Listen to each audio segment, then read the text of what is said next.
5 minutes maths, bonjour. Formule trigonométrique avec démonstration. Premier bac, sciences. On commence par première formule d'addition, cosinus de A moins B. On va écrire cosinus de A moins B en fonction de cos de A et cos de B, sinus de A et sinus de B. C'est soit un cercle C de centre O et de rayon 1. Le cercle trigonométrique est un cercle trigonométrique lié au repère O, OI, vecteur OG. Soit A et B, les abscisses curviligne respectives de A et B. Donc, la mesure de l'angle orienté formé de vecteur OI, vecteur OA est congru à A, puisque l'abscisse curviligne de A, de point A, c'est A. Donc cet angle-là, OI, c'est le vecteur initial, et OA, c'est le vecteur terminal. Donc, EI, EA. Donc, cet angle-là, formé par ces deux vecteurs, c'est un angle orienté, parce que ici, on a un cercle trigonométrique. Donc, il est orienté. Donc, on a deux sens, le sens positif, c'est le sens contraire des aiguilles d'une montre. Et le sens positif, c'est le même sens des aiguilles d'une montre. Donc, ça y est. Donc, dans ce cas, on a A, il est positif, et B, il est positif. Et pour I, c'est 0. Donc, l'abscisse curviligne de I, c'est 0. L'abscisse curviligne de G, c'est pi demi. Donc, cet angle, la mesure de cet angle, il a une infinité de mesures. Donc, c'est pour cela on écrit, il est congru à A modulo de P. On dit ceci, la mesure de l'angle formé par les deux vecteurs OI et OA est congru à A modulo de P. Et la même chose, ou bien on l'écrit de cette façon, la mesure de l'angle formé par les vecteurs OI et OA égale à A plus 2kp, avec K appartient à Z. Donc K varie dans Z. Donc c'est un paramètre. Et pour B, son abscisse curviligne, c'est B. Donc on écrit la mesure de l'angle formé par le vecteur OI EB, le voilà, EI EB. Donc cet angle-là, il a une infinité de mesures. On va écrire de cette façon, congru à B modulo 2pi. Ça y est. Donc, ou bien on va l'écrire de cette façon. Ça y est. Maintenant, et pour le vecteur OA, on va écrire OA en fonction de OI, OG. Donc, si je fais le projeté orthogonal ici, je trouve de A, je trouve cos de A sur l'axe des abscisses. Et si je fais le projeté orthogonal de A sur l'axe des ordonnées, je trouve sinus de A. Donc, avec A appartient au cercle trigonométrique. Donc, cos de A, donc ce que on va écrire de cette façon en fonction de la base. La base c'est quoi? La base c'est OI, OG. La base c'est OI, OG. On écrit en fonction de EI, de vecteur OI et vecteur OG. Donc, cosinus de vecteur OA plus sinus vecteur OG. Pour OB, on va faire la même chose. Pour 100, si je fais le projeté orthogonal ici, je trouve cosinus de B. Et si je fais le projeté orthogonal, donc je trouve l'abscisse sinus de B. Donc, on va l'écrire. Donc, le vecteur EB s'écrit de la façon. Cosinus de B au vecteur OI plus sinus de B vecteur OG. Maintenant, on va calculer la mesure de l'angle formé par OB, OA. Donc, OA. Donc, cet angle-là, OB, le vecteur vecteur initial c'est OB et le vecteur terminal c'est OA. Donc, l'angle formé par ces deux vecteurs c'est A moins B. On va voir. Donc, on a la mesure de l'angle OB formé par les vecteurs OB, OA, donc égale l'angle formé par OB, OI plus OI, OA. C'est la relation de Charles. Donc, ici quoi? Ceci, puisque c'est un angle orienté, on va changer les deux vecteurs. On va ajouter un moins. Ça y est. Donc, on a ici le vecteur d'initial, c'est vecteur initial, c'est OB. Et le vecteur terminal, c'est OI. Donc, on va les changer. Donc, on ajoute un moins. Ça y est. Donc, c'est moins la mesure de l'angle OI-OB plus la mesure de l'angle OI-OA. Pour la mesure de l'angle OI-OA, c'est A. On a déjà dit c'est A. Et pour la mesure de l'angle OI-OB, c'est moins. Donc c'est B, donc c'est moins B, donc c'est A moins B. Donc la mesure de l'angle OB formé par OB-OA, c'est congru à A moins B modulo 2π. Ça y est. Donc on calcule maintenant, on va calculer le produit, le produit scalaire. Le produit scalaire OB scalaire OA. De deux façons différentes. Donc, en utilisant le cosinus, et en autre façon, c'est en utilisant les coordonnées. Donc, on a le vecteur OB scalaire OA égale la norme de vecteur OB multiplié par la norme de vecteur OA multiplié par cosinus de l'angle composé ou bien formé par les deux vecteurs OB, OA. Ça y est. Et OB c'est quoi? La norme de vecteur OB, là, voilà, égale à 1. Et la norme de vecteur OA égale à 1. Parce que c'est le rayon de cercle, c'est 1.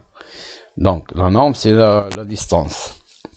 La distance OA et la distance OB. La distance OA, c'est 1. La distance OB, c'est 1. Donc, 1.1, c'est 1. Il reste seulement cosinus de cet angle. C'est-à-dire, cosinus de A moins B. Cosinus de A moins B. Ça y est. Maintenant, on sait que on peut le calculer d'autre façon. Si on a par exemple, le vecteur U a pour coordonnées P et Q, et le vecteur V a pour coordonnées P', Q', alors le produit scalaire U scalaire V égale à P', le produit des abscisses plus le produit des ordonnées. Donc, on va utiliser ceci pour, pour le vecteur OA, on a déjà ici, égal à cos de vecteur OI plus sinus, etc., etc. Et voilà. Maintenant, on va faire le produit scalaire. Donc, le produit scalaire. Donc, pour l'abscisse, c'est cos sinus A, le voilà. Et ici, l'abscisse, c'est cos B. Donc, cos A, cos B, plus sin A, sin B. Ça y est. Et c'est quoi? On va conclure maintenant, ou bien on va déduire le cosinus de A. Donc, C'est quoi le produit scalaire de A scalaire en B? On a déjà calculé, c'est quoi? C'est cosinus de A moins B. Donc, le cosinus de A moins B, c'est quoi? C'est le cosinus de A fois le cosinus de B plus cosinus de A fois sinus de B. Donc, ces deux, ils sont égaux parce que on a trouvé deux résultats pour le produit scalaire. Donc, le premier résultat et le deuxième résultat. D'après le premier résultat et le deuxième résultat, on obtient cosinus de A moins B égale à cosinus de A fois cosinus de B plus sinus de A fois sinus de B. Donc, on a ici des nombres et pas des vecteurs, n'est pas scalaire, ça c'est poids. On peut le supprimer. Donc, on passe pour deuxième formule, cosinus de A plus B. Pour cosinus de A plus B, on va utiliser ce qu'on a déjà fait. On a montré que cosinus de A moins B égale cos de A fois cos de B plus sinus de A plus fois sinus de B. Donc, c'est quoi cosinus de A plus B? C'est cosinus de A moins B. Moins, c'est plus. Vous voyez? On va utiliser ici, à la place de B, on va écrire moins B. Ça y est? Donc, c'est cos de A, donc voilà. Cos de B, c'est quoi cos de B? C'est cos de moins B. Plus sinus de A, le voilà. Et ici, sinus de moins B. On sait que cosinus de moins B, c'est cosinus de B. Et sinus de moins B, c'est moins sinus de B. Donc, cosinus de A plus B, donc, on va remplacer. Donc, c'est quoi cosinus de moins B? C'est cosinus de B. Donc, on va remplacer cosinus de moins B par cosinus de B. Là, voilà. Et on va remplacer sinus de moins B par moins sinus de B. Donc, c'est moins. À la place ici, on a plus, il devient moins. Donc, moins sinus de A, sinus de B. Donc, on a terminé pour cosinus de A plus B. Donc, la différence entre les deux, on a ici pour A moins B, on a ici plus, et pour cosinus de A plus B, on a moins. Donc, regardez bien, regardez cette lettre-là, c'est C.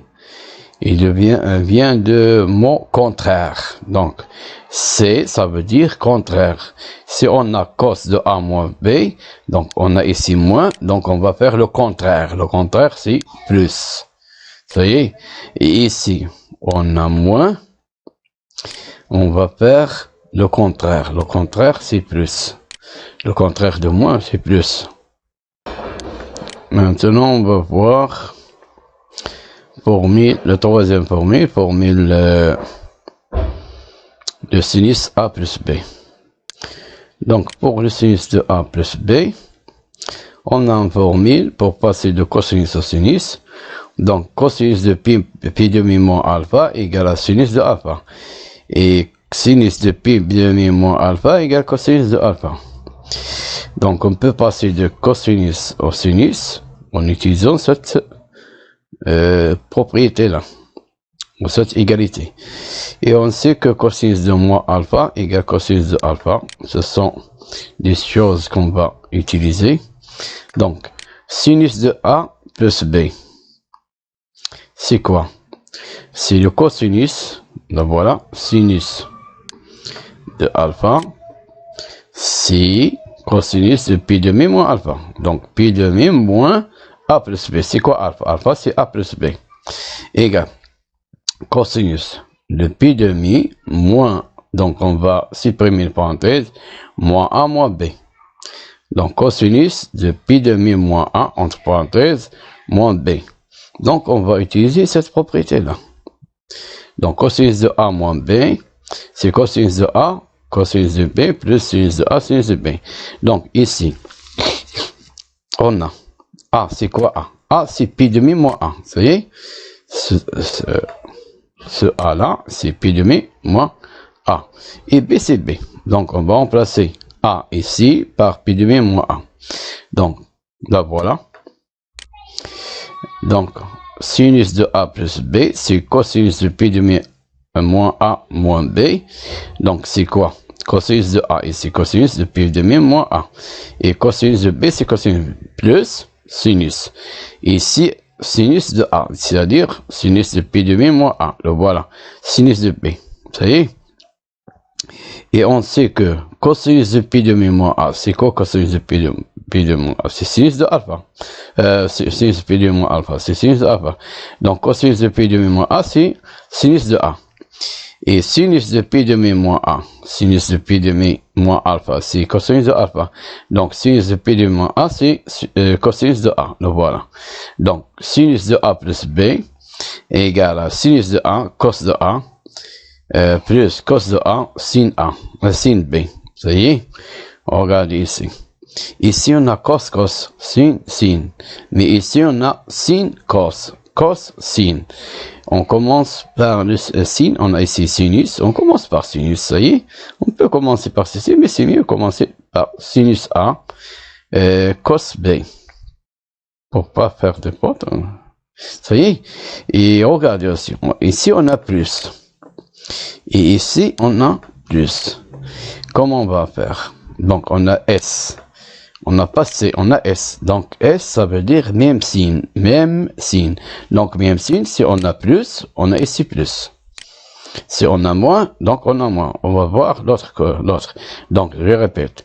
Sinus de A plus B, c'est quoi? Sinus de A, cos de B. Plus cos de A, sinus de B. Donc, sin de l'un multiplié par cos de l'autre. Donc, pour sinus de A moins B, donc, on sait que cosinus de moins B, c'est cos de B. Et sinus de moins B, c'est moins sinus de B. Et sinus de A plus B, c'est sin A, cos B, plus cos A, sin A. Ce qu'on vient de démontrer. Donc, maintenant, sinus de A moins B, c'est quoi? C'est sinus de A plus moins B. Donc, on remplace la différence, on vient la soustraction par une addition. Donc, on garde le premier nombre comme il est, on ajoute l'opposé de deuxième. L'opposé de B, c'est moins B. Donc, sinus, c'est quoi? On va utiliser ici, on va remplacer B par moins B, c'est? Donc, sinus de A, cosinus de moins B, cosinus de A, sinus de moins B. Et cosinus de moins B, c'est quoi? C'est cosinus de B. Et sinus de moins B, c'est moins sinus de B. Donc, moins sinus B. Donc, sinus de A moins B égale à sinus de A, cos de B, moins cos de A, sin de B. Donc, on a le même signe ici. Moins. Ça y est, je répète. Donc, pour ici, on a la lettre C. Donc, pour la lettre C, ça veut dire contraire. Si on a moins, on a ici plus. Regardez, C, on a contraire. Si on a ici plus, aussi on a moins. Mais si on a la lettre S, regardez ici bien. Si on a la lettre S, ça veut dire même signe. Donc, si on a ici plus, on a ici plus. Si on a ici moins, on a ici moins. Ça y est, il faut l'apprendre par cœur. Donc, formule d'addition pour le cinquième, je pense. Le 5 pour tangente de A plus B. Donc, tangente, il n'est pas défini pour tous les nombres parce que tangente de pi demi n'a pas de tangente parce que cosinus de pi demi égale 0. Et donc, 0 n'a pas d'inverse. Donc, c'est pour cela, le tangente d'un angle alpha est défini seulement pour les alpha qui sont différents de pi demi plus k pi. Ça y est, avec k appartenant à z. Pour k égale à 0, c'est pi demi. Pour k égale à 1, c'est 3 pi demi, etc. Donc, on peut le voir ici sur la figure. Donc, pour pi demi, la voilà. Son cosinus, c'est 0. 3 pi demi. Son cosinus, c'est 0. Ça y est, moins pi demi, c'est 0. Moins 3 pi demi, c'est 0. Donc, il faut retirer ces mesures pour avoir tangente. C'est ça? Non. Là, voilà. Donc, tangente de alpha est définie pour alpha qui sont différents de pi demi plus kp, avec k appartenant à z. Donc, pour A, on va prendre A différent de pi demi plus kp, et B, pour K, la même chose, puis différent de pi demi plus kp. K, c'est un paramètre, donc il varie dans Z. Si vous voulez changer ici K', c'est à vous de le faire. Ou bien écrire H, ou bien écrire L, c'est la même chose. Donc, il nous faut que A plus B doit être différent de pi demi, aussi doit être différent de pi demi plus kp. Donc, on va écrire tangente de A plus B en fonction de tangente de A et tangente de B, ça y est. Donc, c'est quoi tangente de A plus B? C'est sinus de A plus B, c'est cosinus. Donc, tangente de A, c'est tangente de alpha, c'est quoi? Sinus de A sur cosinus sinus de alpha sur cosinus de alpha. C'est pour ça qu'il faut que cosinus de alpha doit être différent de 0. Donc, alpha doit être différent de pi demi plus kp. Ça y est. Et donc, sinus de A plus B. Donc, on a ici S, donc même signe. Donc, on va écrire ici positif. Donc, on commence par sin A cos B plus cos A sin B. Et ici, on a C, donc signe contraire. On a ici plus, donc on aura ici moins. Donc, cos A cos B moins sin A sin B. Ça y est. Maintenant, on va factoriser par quoi on va factoriser? On va factoriser par, là voilà, cos A cos B. On va factoriser par cos A cos B. Cos A fois cos B. On va factoriser par ce produit-là. Donc, si je factorise ici, je trouve quoi? Donc, si ici, c'est 1. Et ici, il n'y a pas. Donc, on va diviser par cos A cos B. Ça y est. Si je fais le produit, donc c'est 1 moins sin A sin B sur cos A cos B. Ça y est. Si je développe, qu'est-ce que je trouve? Cos A fois cos B fois 1 égale à cos A cos B. Et cos A cos B fois ce rapport-là, on simplifie par cos A cos B, il reste sin A sin B. Ça y est. Maintenant, on va faire la même chose ici. Mais regardez bien. On va factoriser avec cos A cos B. Ici, on a cos B. Qu'est-ce qu'on a besoin? De cos A. Donc, il faut diviser par cos A. Ici, on a cos A. Qu'est-ce qu'il faut? Il faut diviser par cos B. Donc, cos A cos B, facteur de sin A sur cos B, plus sin B sur cos A, cos B. Ça y est. Et c'est quoi ça? Donc, on va simplifier par cos A cos B. On va simplifier. Ça y est, parce qu'il est différent de 0, parce que alpha est différent de pi demi plus kp. Ça y est. Donc, c'est quoi sin A sur cos B? C'est tangente de A. C'est quoi sin B sur cos B? C'est tangente de B. Donc, on a ici moins. Et ici, c'est quoi? Donc, ça, déjà simplifié. On a 1 moins, 1 moins. Donc, c'est quoi sin A sur cos A? C'est tangente A. Et c'est quoi sin B cos B? C'est tangente B. Ça y est. Donc, on trouve que tangente A plus B égale tangente A plus tangente B. Le tout sur 1 moins tangente A tangente B. On va passer au 6e formule pour tangente de A moins B. On va faire la même chose. Ça y est. On va remplacer, on va simplifier ici. Il reste tangente A moins tangente. À la place ici, regardez. On a ici moins. Donc ici, on aura moins. Parce que même signe. Ici, on a C. Donc signe contraire. On a ici moins. Donc on aura ici plus. C'est ça la différence. Donc on aura ici moins et on aura ici plus. À la place de 1 moins, on aura 1 plus.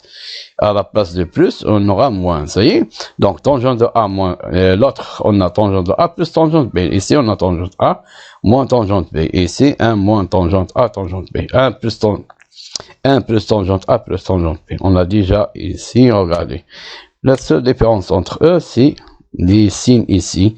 Ici, on a la somme. Ici, on a la différence. La différence. Ici, on a Ici on a la différence, ici on a la somme.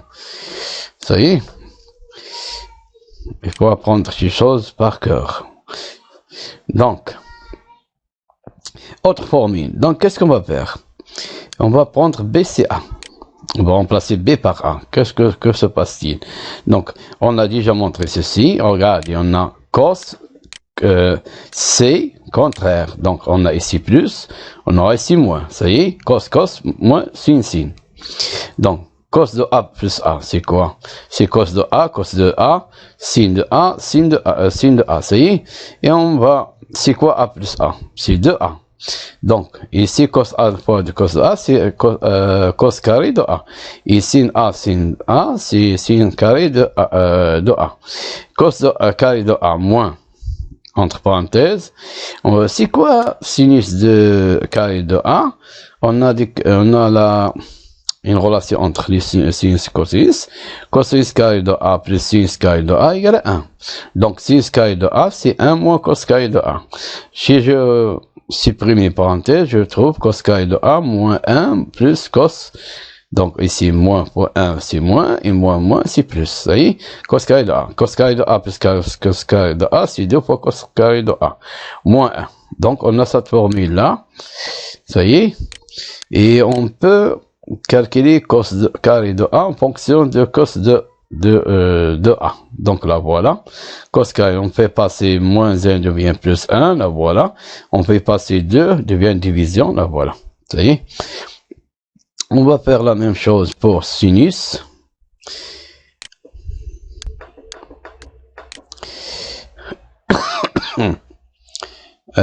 Cos de A égale cos carré. On va faire pour le sin. On va remplacer, à la place de remplacer sinus carré de A, on va remplacer cosinus carré de A. Cosinus carré de A, c'est 1 moins sinus carré de A. Et on calcule, c'est 1 moins 2 sinus carré de A. Donc, on a cette formule en fonction de cosinus de 2A. On va faire pour sinus de A 2A. On va calculer sinus de 2A. Donc, on va remplacer A, B par A. Donc, voilà. Donc, on a S. Donc, même signe. Donc, plus. Ça y est. Et on, sin, cos, sin, cos, sin. Donc, A plus, on va remplacer B par A, on obtient A plus A, c'est 2A, sinus de 2A. Ici, regardez, on a la même chose, sin A, cos A, sin A, cos A. Donc, 2 fois sin A, cos A, c'est la formule, c'est fini, si on a trouvé une formule, c'est bien. Maintenant, pour tangente, on va prendre, maintenant, on a besoin de, on va faire 2A. Pour cos tangente de 2A. Donc, pour cela, il faut que 2A soit différent de pi demi plus K. Ça veut dire que A, on fait passer 2, devient une division. Donc, pi demi, pi sur 4 plus K, pi demi. Ça y est, pour K appartient à Z. Donc, pour cela, tangente de A plus B. On va remplacer A, B par A. Donc, tangente de A plus A. Donc, tangente de A plus tangente de A. Sur 1 moins tangente de A, tangente de A. Ça y est, c'est quoi tangente de A plus tangente de A? C'est 2 fois tangente de A, 1 moins tangente carré de A. Ça y est. Maintenant, on prend alpha et 2A. C'est alpha égale 2A, donc A égale fois. Si je fais passer 2, il devient division. Donc alpha sur 2. Donc, on peut remplacer 2A par alpha. Donc, cosinus de alpha. Et A par quoi? A alpha sur 2. Sur les formules qu'on a déjà trouvées avant. Et les voilà, on trouve ceci. Ça y est. Maintenant, on va on va appliquer ces choses-là. Donc, première application, on va appliquer cette application. Donc, on va appliquer pour calculer cosinus de 7pi sur 12. Comment on calcule 7pi sur 12? On va utiliser les mesures isuelles, les rapports trigonométriques isuels ou bien les rapports trigonométriques des mesures isuelles. Les voilà. Ça y est. Donc, on va utiliser ceci. C'est quoi 7 pi demi sur 12? C'est 4 pi sur 12 plus 3 pi sur 12. Si je simplifie par 4, je trouve pi sur 3. Et je simplifie ici par 3, c'est 12, c'est 3 fois 4. Je simplifie par 3, je trouve pi sur 4. Vous voyez? Donc, et pour pi sur 8, c'est quoi pi sur 8? C'est pi sur 4 fois 2 fois pi sur 8. On va utiliser autre chose. Donc, ici, tangente de, donc, 5 pi sur 12, on va faire la même chose, c'est pi sur 6 plus pi sur 4. Donc, on commence par cosinus de 7 pi sur 12. Cosinus de 7 pi sur 12, c'est quoi? C'est cosinus de pi sur 3 plus pi sur 4. Ça y est? Donc, voilà.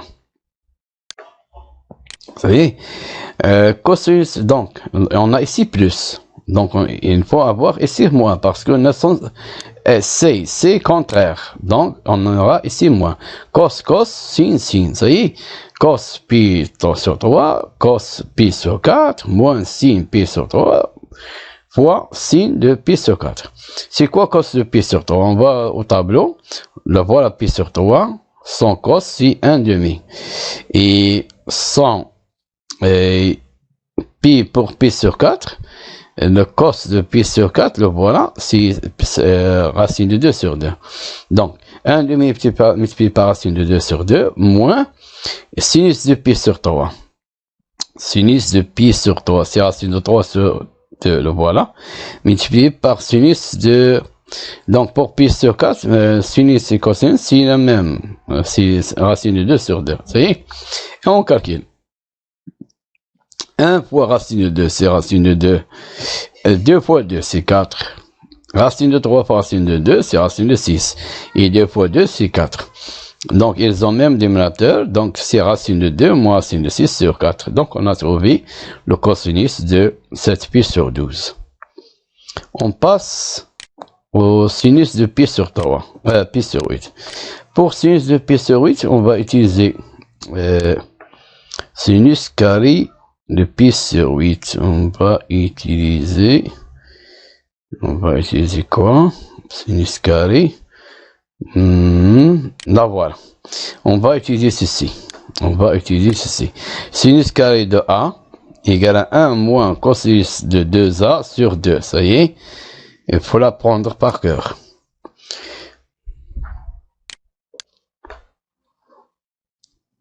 Là, voilà. Sinus carré de A égale à moins cosinus de 2 fois A de A sur 2. Ça y est, cosinus carré de A égale à 1 moins cos de 2A sur 2. On va remplacer A par pi demi. Donc, sinus carré de pi, par pi huitième, pi sur 8. Sinus carré de pi sur 8 égale à 1 moins cos fois 2 fois pi sur 8 sur 2. Ça y est. Et c'est quoi 2 fois pi sur 8? C'est pi sur 4. Donc, 1 moins cos de pi sur 4 sur 2. Le cosinus de pi sur 4, on a déjà dit, c'est racine de 2 sur 2. Le voilà ici, vous pouvez voir. Donc, racine de 2 sur 2, le tout sur 2. Donc, on fait même dénominateur. Donc, c'est 2 moins racine de 2 sur 2 ici. Le numérateur, pour le numérateur. Et pour dénominateur, on va multiplier par l'inverse. L'inverse de 2, c'est 1 demi. Et on calcule 2 moins racine de 2 fois 1, c'est 2 moins racine de 2. Et 2 fois 2, c'est 2. Donc, on a trouvé le carré de pi sur 8. Sinus carré de pi sur 8. Ça y est, le carré de sinus de pi sur 8. Mais nous, on a besoin de sinus de pi sur 8. Donc, si x carré égale à A, avec A positif. Donc, x égale à racine de A ou x également racine de A. Et c'est positif parce que 2 est supérieur que racine de 2. Racine de 2, c'est à peu près égal à 1,4. Donc, 2 moins 1,4 est positif. Donc, puisque ça est positif, on peut passer au carré. Donc, sin de pi demi. Maintenant, on va trouver sinus de pi demi. Sinus de pi demi, pi sur 8 égale à racine de 2 moins racine de 2 moins racine de 2 sur 4. Racine de 4, c'est quoi? C'est 2. Donc, égale à racine de 2 moins racine de 2 sur 2. Ça y est. Ou sinus de pi sur 8 égale à moins de nombre négatif, racine de 2 moins racine de 2 sur 4. C'est quoi? C'est moins racine de 2 moins racine de 2 sur 2. Ça y est? Mais puisque pi sur 8, il est compris entre 0 et pi sur 2, alors le sinus de pi sur 8 égale à racine, on va prendre seulement la valeur positive. On ne va pas prendre la valeur négative parce que le sinus de pi demi, de pi sur 8, il est positif sur cet intervalle, intervalle 0 pi demi. Donc le sinus, il est, donc c'est un angle aigu. Donc son sinus est positif. Et pour la dernière question, tangente de 5 pi sur 12, c'est quoi 5 pi sur 12? C'est pi sur 6 plus pi sur 4. Donc tangente de pi sur 6, on va utiliser la somme des mesures où se trouve, la voilà. Là, voilà. Tangente de A plus B égale à tangente de A plus tangente de B sur 1 moins tangente de A fois tangente de B. Donc, on va utiliser cette formule. Donc, égale à tangente de pi sur 6 plus tangente de pi sur 4 sur 1 moins tangente de pi sur 6 fois tangente de pi sur 4. Et on remplace tangente de pi sur 6. C'est quoi tangente de pi sur 6? C'est racine de 3 sur 2. Là, voilà. Plus tangente de 1, tangente de pi demi, c'est pi sur 4, c'est 1.